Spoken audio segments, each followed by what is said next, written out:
Okay, hey Bunker Labs. I'm Liz Marion, your community manager, and we are here for an all-in town hall that is going to be facilitated by our interim CEO, Blake Hogan, with guest Bobby Herrera, who not only is an Army veteran and the founder of Populus Group, but also on our Bunker Labs board of directors. So Blake, go ahead and kick it off. All right. Well, welcome back, everybody. Sorry we couldn't get it to work out yesterday, but look, that's just a part of being an entrepreneur. We're going to try things. Sometimes they're not going to work, but we're going to learn from them and get better. So encourage all of you to get out and do the same thing and get out in front of your customers and folks and do it and learn from it. So with that, I want to get right into today. So the point of today is, in this whole all-in series, is to do three things. One is to daily hear from entrepreneurs like yourselves who are currently in the fight in those 10-minute interviews. Two, to hear from folks like Bobby who have been through other crises in the past and see what's going on and can help us take a deep breath. And third, to provide real resources to you all. So you can go to bunkerlabs.org/all-in. You can join the conversation there. You can, if you'd like to be interviewed so we can highlight and elevate your company and help tell your story, go ahead and connect there, and then scroll to the bottom for real-time resources from SBA, the stimulus package, JP Morgan, and others. So let's get right into it. Bobby, thank you so much for being here. So Bobby's firm, if you don't know, Populus Group, they're an HR services firm. So they're helping organizations all over the U.S. kind of better manage their non-permanent workforce. They work with over 7,500 employees nationally at over 300 companies, and most of them, or many of them, are Fortune 100. So one of the reasons we asked Bobby to come is he's not only has he been through this firsthand, he's also seen how many other companies are responding to all these unexpected disruptions. So I'm going to turn it over to Bobby. Thank you so much for sharing your story, and take it away. Yeah. Hey, Blake, thanks for having me. First and foremost, health and safety to everyone out there. There's a lot of VUCA out there right now, and I'm not sure if you're familiar with that term, but I'm sure many of your listeners are. But when this started a couple of weeks ago, that's the first mode that I went into, Blake. And VUCA is a term that was derived many years ago, but it stands for four things: volatility, uncertainty, complexity, and ambiguity. And right now, our biggest responsibility for our organizations is to manage the VUCA.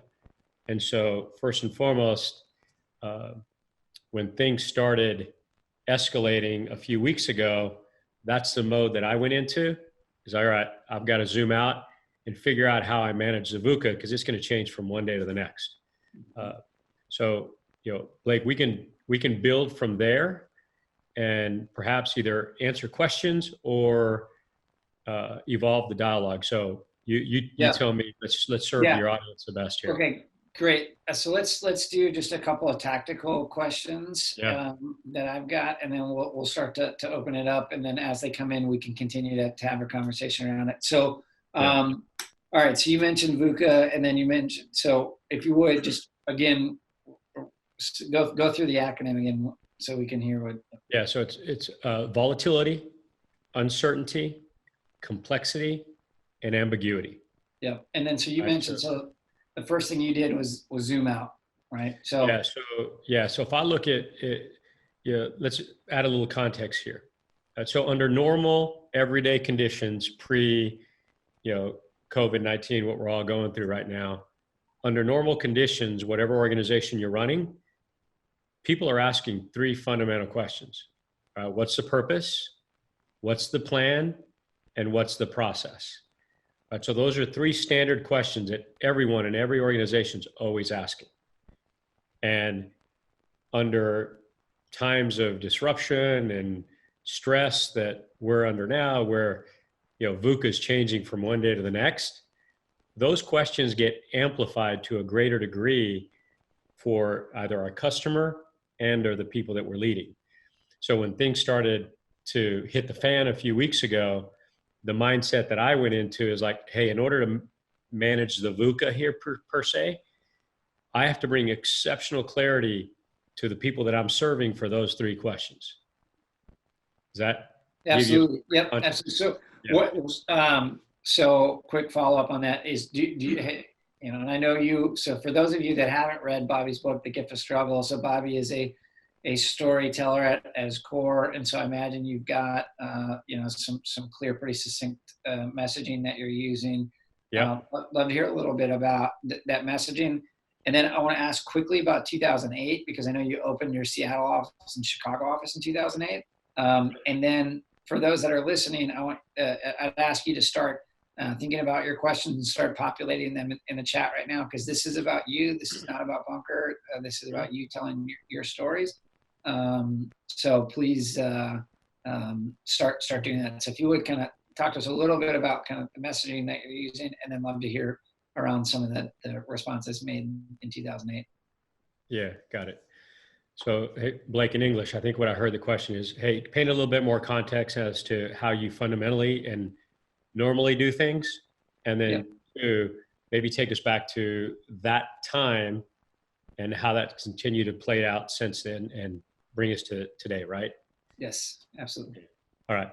All right. So fundamentally, for those that have read The Gift of Struggle, they know that, I dedicate one chapter to, climbing is one. And for those of us that have served, we know all about that. We know all about being mission driven. So, back mid 2000 time frame, about 6 years into starting my company, about a dozen years ago, one of the things that I fundamentally and consistently have done over the years is I always have one existing rally cry for the mission.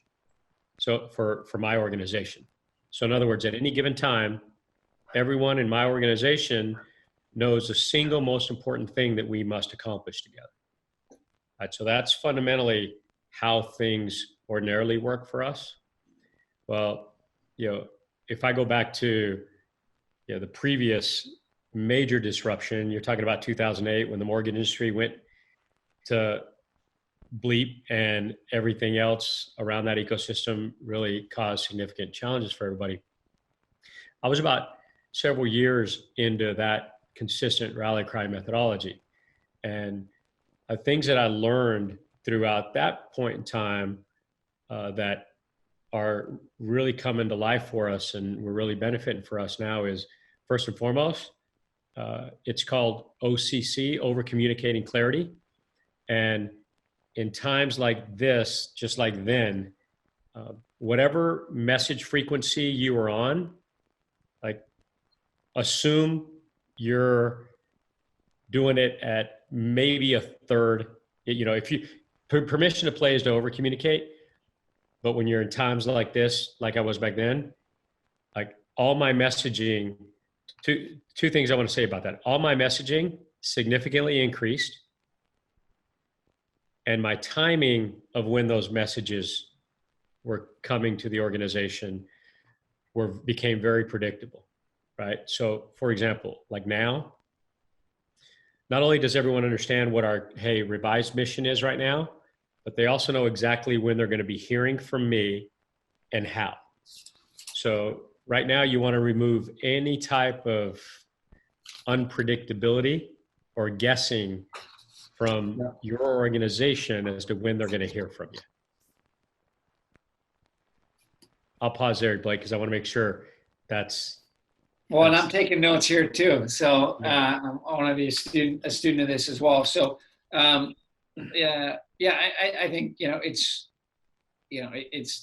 we did an interview with Mike Stedman, who's one of our entrepreneurs in Newark, New Jersey with Ironbound Boxing. And he's like, look, I'm getting to the core. Like I'm just focused on 100% on our core, and everything else that was a distraction, a week ago is just not even in my frame of reference. And so, I'd love to, so that, that makes sense on the communication standpoint. Talk to us a little bit about, and then Liz, we'll start taking questions after this. Talk to us a little bit about what you're seeing from the other companies that you are serving. Yeah. So, I think three things, Blake, right now that a couple of them. The one that I think is most important is, as I look at how organizations are responding across the country, regardless of the industry, we're seeing a significant demonstration of humanity and compassion, which is long overdue for many organizations. You know, God has a plan, and I think he's accelerating a lot of that stuff. So first and foremost, I think that's the most important. Now, secondly, one of the bigger trends that we're seeing right now is organizations, aside from responding and trying to survive, they're figuring out internally how they pivot to serve the current environment. And for example, we have a lot of organizations that are manufacturing their core products that probably for the next couple of months are completely shifting their focus to serve something for the medical front lines. And so I think the reason that's important is I don't think the whole world should do that right now, the ones that are best suited. However, there's a lot of companies out there that can pivot quickly and identify, because their ecosystem's not going to be able to support that as well as people that are already suited to support those major pivots. So that is a huge undercurrent happening right now. Another thing is we're seeing a significant trend in insourcing. So in other words, a lot of companies and organizations that we're supporting that have locations in India and Philippines, and whether it be major call centers, like we're seeing this, financial organizations, we're seeing service organizations, technical organizations, they're all bringing things back for the time being. Some are even talking about, hey, this may be a permanent change for us, where we go regional domestically. So that I think is going to have a significant, there needs to be significant awareness from small to medium-sized businesses on how, like, stay in your lane, but figure out what changes they're making so that you can go after those. Yeah, I mean, it's a point of like wanting to take action, but not being reactive. And this, so that leads, I think, well to the first question that we have up here, Robbie. So the question is, so prioritizing calling clients versus engaging with your team. How do you prioritize this and approach both during this time? So, how do you make sure that your customers are still staying customers, but your team is still staying your team? Yeah. No, Blake, good question. I think the way I would answer that is really simple. It's like, hey, it's an and, not an or. And I think I understand the essence of the question.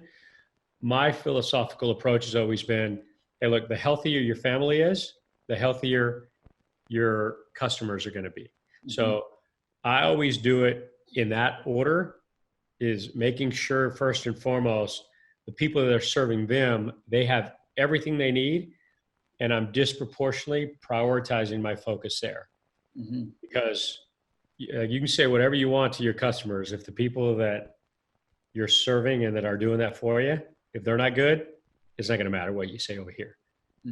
So it's not an or, but it's like, I would consider it like a race, a bicycle race. You just draft your positioning and your focus with those two. Yeah, I mean, I don't know. I think this is kind of a silly example right now, but if you go to a ChickFilA, you know that those people want to be there, that are working there, right? And they're treated well, and because they treat you well, then because they're treated well, you want to go back. So one thing, and just real quick, because I think we still need to unpack that, because if I'm listening to this, I'm saying, okay, well, hey, Bobby, how do I do that? Yeah, please. What you need to be able to do, going back to that initial fundamental, is like, everybody in your organization right now needs to be able to be aligned around, okay, well, what's the purpose, right? i.e., what's the mission? And an example for us, like, we had our existing rally cry before stuff hit the fan. Right. Once stuff started hitting the fan, I changed it. And so immediately our purpose and our mission was very simple. Hey, keep everyone we serve employed. That's it. Keep everyone we served employed. And then the next one was, okay, well, what's the plan? And as part of that, what's the plan? As part of that, then you align everybody.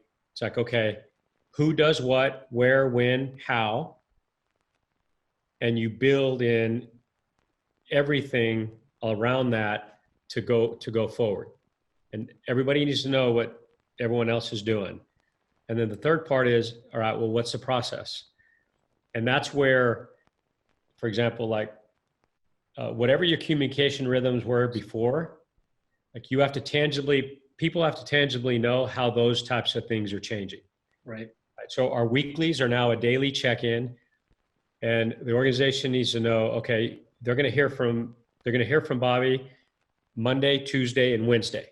So you have to remove those type of predictable elements off the table as part of each one of those.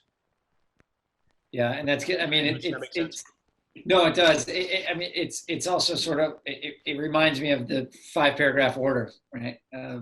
Of writing that op order, because this, I mean, Yep. This is, and then trust but verify and check in with your team and like do those things that you're supposed to do to make sure that, Yeah. It's one thing to write the order, it's another to communicate, and then it's another to serve the team that's carrying out that order. And, I think here's the reality, the blatantly obvious, rhetorical reality here is that organizations that don't have rigor, that don't have routines, that aren't over communicating, that aren't purpose driven, that don't do a lot of these permission to play fundamentals around building health and trust, like those are the organizations now, aside from things that the isolation's happening, the organizations that haven't been doing that, you're going to see those organizations go through significant pain and struggles, if not have fatal results. Yeah, I mean, it's definitely going to reorder for sure. Yeah. So let's jump into this one. It's an interesting question on how, again, on just prioritizing your time. So the question is, what about approaching new clients? How do you approach new clients for business while being sensitive and realistic about the current situation? So, I think about this as like your cash in the door. Are there, what's your sales cycle look like?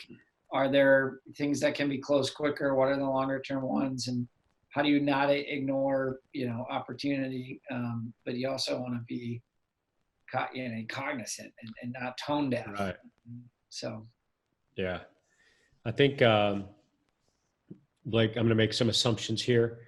So for whoever asked that question, I think there's two parts to it, right? There's number one, there's a sensitivity that we all have to have right now on, cold calling people, approaching people, like people like myself right now, we're not answering anything new. I mean, that's the reality. So what I've directed my sales force and what we're doing, it's two things. We call it protecting the core and protecting the pipeline. So those, right, existing customers, they're part of our mission, right? Keeping people gainfully employed. Now, protecting the pipeline, that's another over communicating. How are you adjusting? What's changing? And I think for the most part right now, what we're seeing, Blake, is this story's like, we don't know where it's at as far as still being written. Mm-hmm. And I mean, we're far from this story having a title on it. So we're right now having a lot of rigor with our current pipeline and changes they're making. And again, pretty rhetorical stuff, yet our focus is disproportionately on the core and the pipeline. The new stuff, that's going to be situational, but we're seeing people still being very optimistic that, hey, I think we're going to get through this here in the next, X weeks. We don't know what that X is, but let's try to proceed the best we can in the interim. And I wrote that down. So the protect the core, protect the pipeline.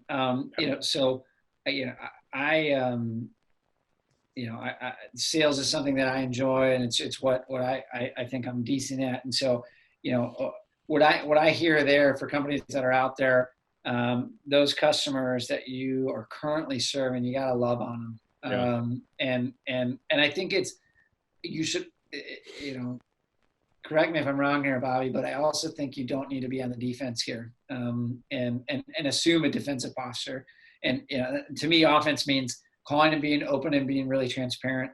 We just had a call with a group called First Wave. It's a bunch of different service academies, the folks that have been successful business leaders.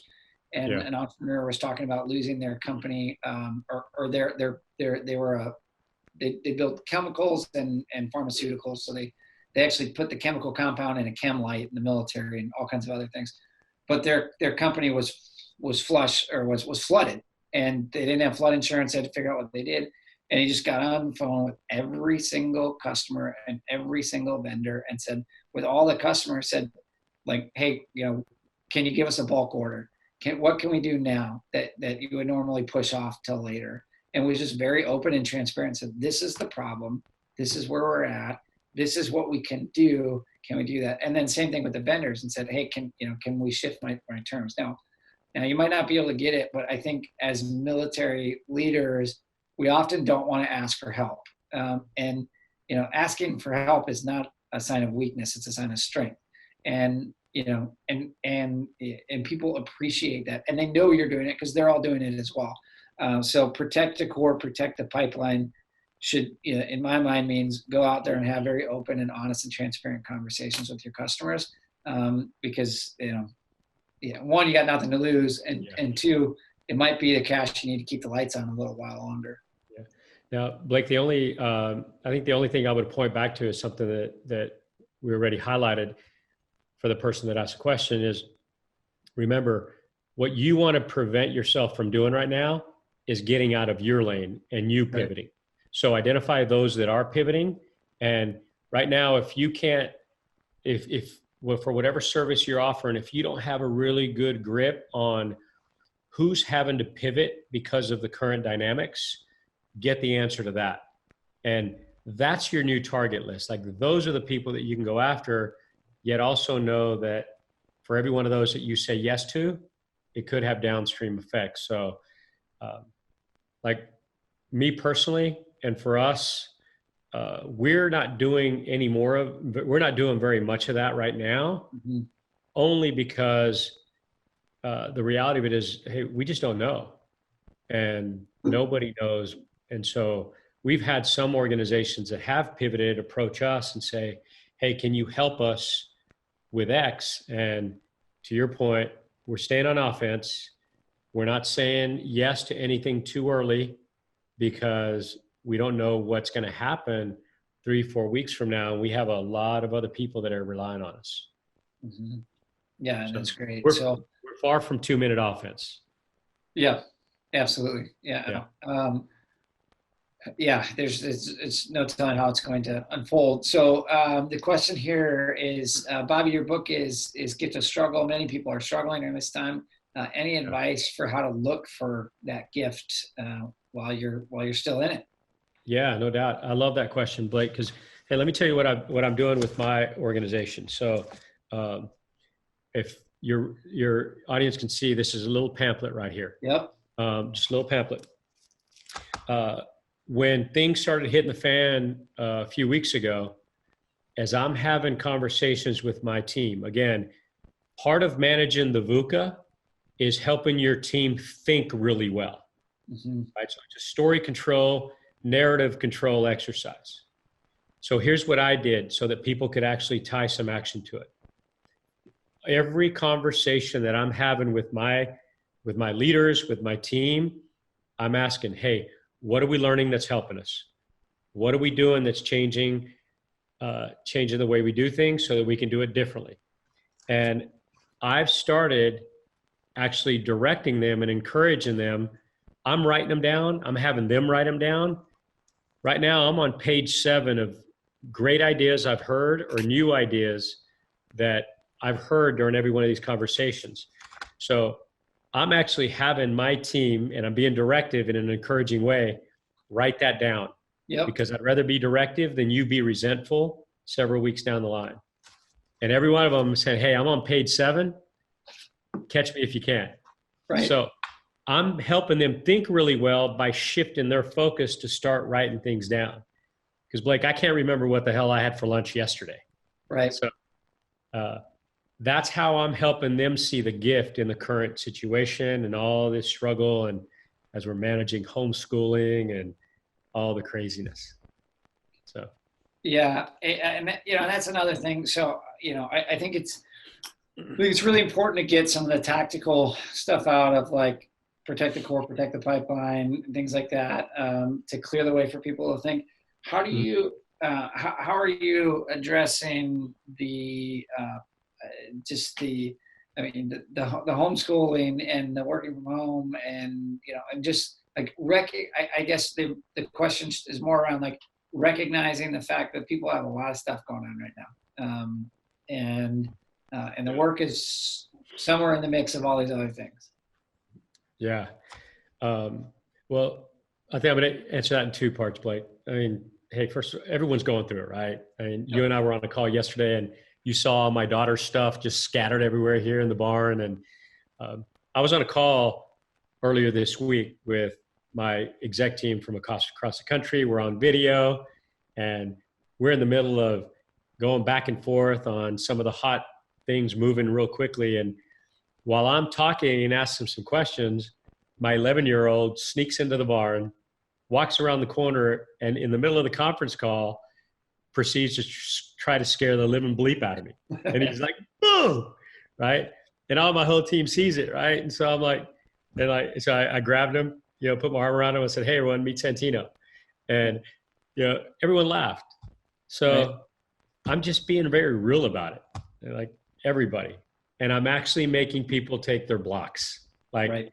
No, like, no, unplug, go. Because if you don't make your people do that right now, they're so well-intended and they want to serve. A lot of people are doing this stuff for the very first time. So right now you have to be high directive and high supportive. So I want to make sure that I gave you a tangible example. Absolutely. You just caught me mid-note. I'm not on page 7 though. So I'm trying to make sure I get it down. All right. So I want to, Blake, and here's what I'm doing. Like, I'm sending signals with every conversation that I'm having. I'm like, hey, you know what? If I'm having a call or something, someone asks me, hey, can you talk? I say, you know what? No, I'm actually going to help. I'm going to help my son with his math from 11 to 11:30. I'll call you back at 11:31. Sure. So I'm creating safety with every one of those conversations that I'm having. So tell people, right? Just show them that those things are, just do it. Just be human. Yep. All right. So this is, it's an interesting question, because it's sort of, to me, it's about the balance of being forward thinking about, responding versus rebounding. So the question is, how do you prioritize innovating in a downturn that will return growth? So how do you look at, that and whether it's stay in your lane, like that's one thing, but also looking at your business model and things like that. So, and the reality is, like, things like this do create opportunity from an economic standpoint. Well, you need to, not be the guy that's selling hand sanitizer for, $25 a small, a thing. So, like, there's that, want to, like, operate with integrity, but I think it's an interesting question on how do you make sure to create some space to be able to do that. Yeah. Or should you not be? No, I say, hey, I love that question. So whoever asked that question, thank you for asking it, because I'm going to reiterate the previous point that I made. And you know what I'll do, Blake, is I had a gentleman who I have a lot of respect and admiration for. He's a CEO out of Boston, great leader. I'm going to forward you an article after we talk about the 4 types of CEOs and how they're responding and thinking right now. And I believe what that will do is that'll do a couple of things. It'll help your audience figure out, okay, who are the CEOs that are thinking this way, that are pivoting, that I could call, right? So again, it'll help them understand the profile of the person that they may be calling. But secondly, one of those, I think the more successful leaders throughout this turbulence are the ones that are writing things down, right? And so the conversation that I'm having, all this is just a real simple way of saying this is what our innovation is going to look like a few weeks from now. Mm-hmm. Innovation is just another overused sexy word for, hey, what are ideas that are simplifying our business?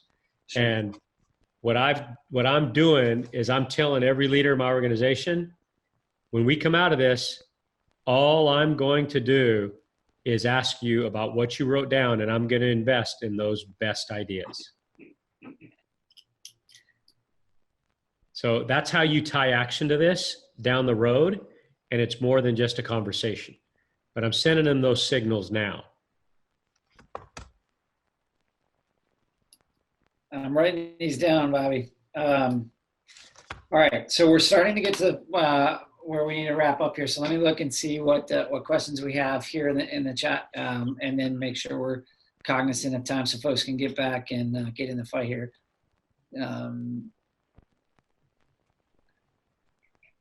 Okay. All right. So let's take this question and then we'll bring it home. All right. So do you have advice for companies that might be just moving their business from idea to first set of clients? So they're just starting to get some revenue coming in the door. What should be the priority for them right now? Yeah, man, good question. I'm actually pretty heavily invested in an organization out of Seattle that is in that infancy stage. And I mean, here's the reality. Not only are they in the infancy stage, however, their target customer right now is the hotel industry. Right. And I mean, they're just getting blasted. Mm-hmm. So like that situation doesn't get any more difficult. And, so one, I'm using that example because that's an extreme, exaggerated example. Sure. But there could be people that are in that situation. So we zoomed out, we talked at length this morning. And again, we laid out every part of his ecosystem. And you have to get super granular on exactly, hey, if I have to start cutting, how can I do it gradually? And you have to have at least 3 of those scenarios in line right now. Mm-hmm. More often than not, people will say, well, you know what, I have to start cutting people. I'm like, I don't know, do you? What if everyone goes to 67%? Right? Like, go through every scenario. So lay out your ecosystem, look at the different scenarios. Then there's different scenarios within each one of those. Mm-hmm. And then together, figure out what's best.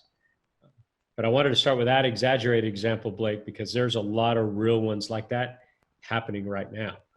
And then apply some of the other things. It's like, okay, well, if this was my ideal customer before, how has that changed? And is there someone else that I can help right now? So, there could be a couple of different situations that could impact someone there. Yeah, and I think the way I'm hearing that is just think through all the different opportunities and scenarios before you make a reaction or make a quick decision, because I think your gut tells you to either go insular or to just start to react, and it's that right tactical pause to be able to think about it and break it down before you do that. Hey, Blake, this part too is I want to make sure that we don't allow this to be rhetorical. Yep. Don't do it by yourself. All right. So one of the things that I directed that CEO to do, he has I think about 27 people that work for him. I was all, get them all involved. Yep. Get them all involved and tell them the truth. Say, hey, here's where we are. And if we do nothing, here's what happens. I don't think anyone wants that option. So we need to talk through every scenario that we can to fix this.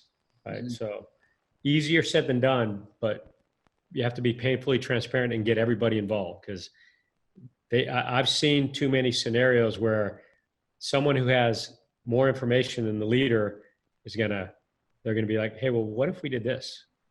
So. Yeah, I mean, and it doesn't really, matter where it comes from. If it's a good idea, it should surface, and people should execute on it. And I think, Yeah. just being humble to know that you're not the smartest person, and that the team can make decisions, and that's good, right? And that's not a sign of weakness. Blake, here's how I recommend people remember that in a real simple, palatable way. Yep. And I think this will resonate for any of us who have served, who are familiar with this. The leadership chain is not the IQ chain. Sure. If you think that way, then you'll be able to execute on something like this.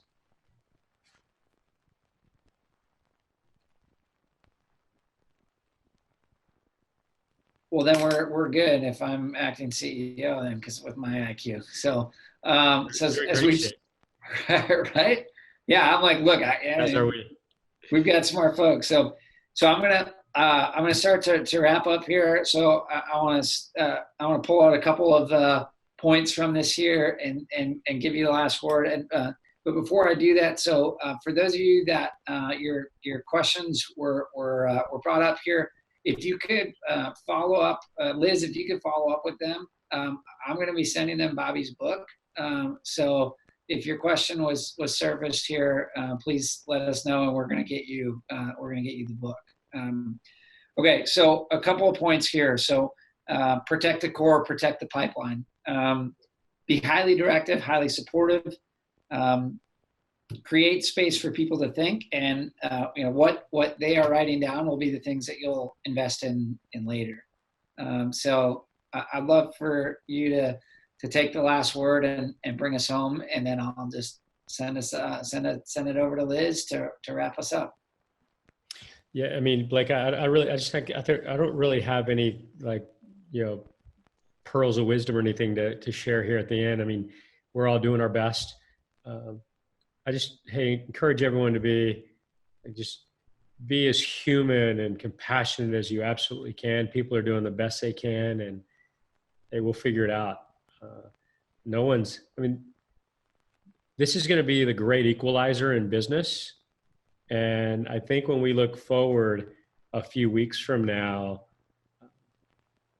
the companies that identify their own, and the leaders, organizations, entrepreneurs that identify the most in their little pamphlet, you're going to shine.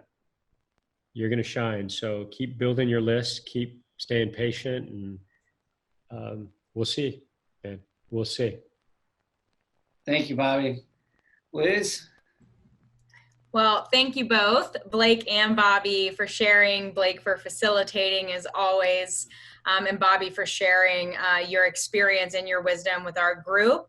And to all of you, I encourage you to check out, we've got a lot of stuff coming next week as well.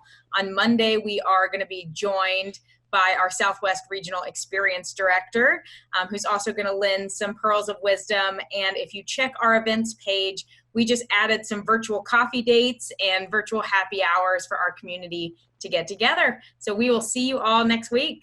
Thanks so much. Thanks, y'all.